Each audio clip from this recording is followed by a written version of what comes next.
Number 5. Ready? Comments. Sir, I am very thankful to all the honorable members who took part in the debate on the budget for their criticism as well as for their appreciation. I must at the outset frankly admit that the criticism was not as biting as it generally used to be on such occasions. There have been criticisms on general issues as well as on specific items of taxation. My colleague has already replied to some parts of the criticisms yesterday, and therefore I do not propose to repeat those arguments over again. Yet, it may be necessary for me in the course of my reply to repeat some of those things. Before I deal with any individual item, I should like to take up 2 or 3 matters of criticism which have been made perhaps on account of lack of knowledge about those matters. I would now come to the question of growth of civil expenditure. This also is a question which exercises our minds every year.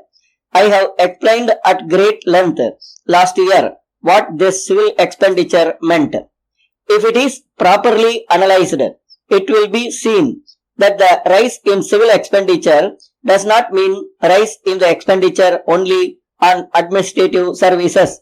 The rise in civil expenditure is on account of various other social welfare activities and amenities which governments are called upon to undertake from time to time for the people. Then it has to be remembered that with the expression of governmental activities, some corresponding increase in expenditure on administrative services is also inescapable. I would, however, like to take this opportunity to point out that we have not been complacent in this matter at all. We always endeavor to see that we secure the maximum possible economy consistent with efficiency and avoiding wastage in public expenditure. If only we have a proper and expanding developmental activities which are responsible to a large extent for the extra expenditure. Therefore, by any stretch of imagination, it cannot be termed either wastage or extravagant expenditure.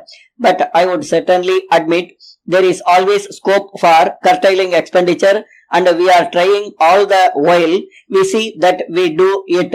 Surely we learn much by experience every day. From this angle, I have no hesitation in saying that I am grateful for all the criticisms, because criticisms, when they are constructive, help us to be on our guard and constantly see that we account for any paisa that we spend.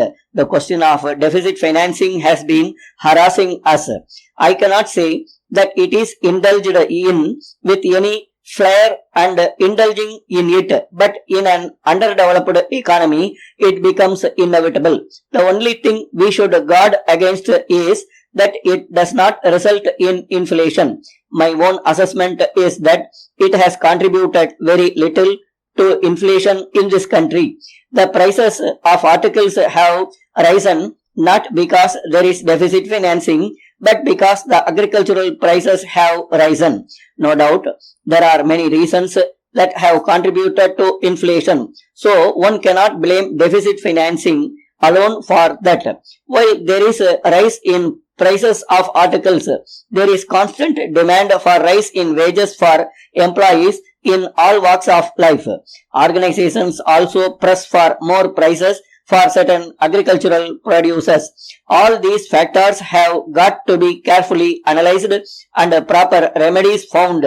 We do not complete taking any strong measures to check such tendencies, as we have great consideration for and belief in democratic methods.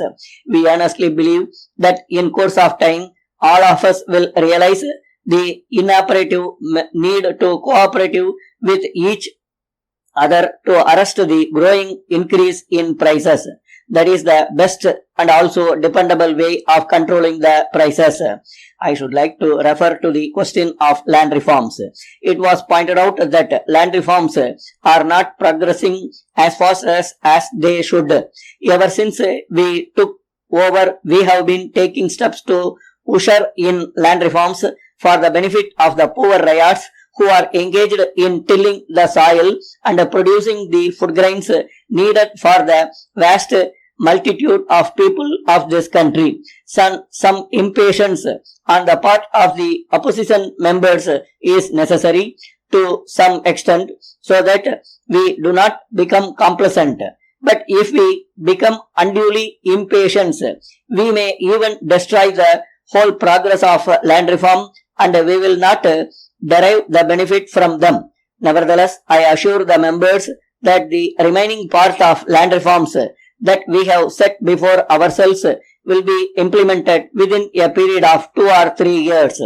As for the projects in the different regions, I may at once say that it has been our policy to see that the different regions developed properly and ultimately they all come to the same level. But it is not possible to put them on the same level immediately and it will take some time to achieve it. We have to utilize all our available resources and try to get more return. Stop.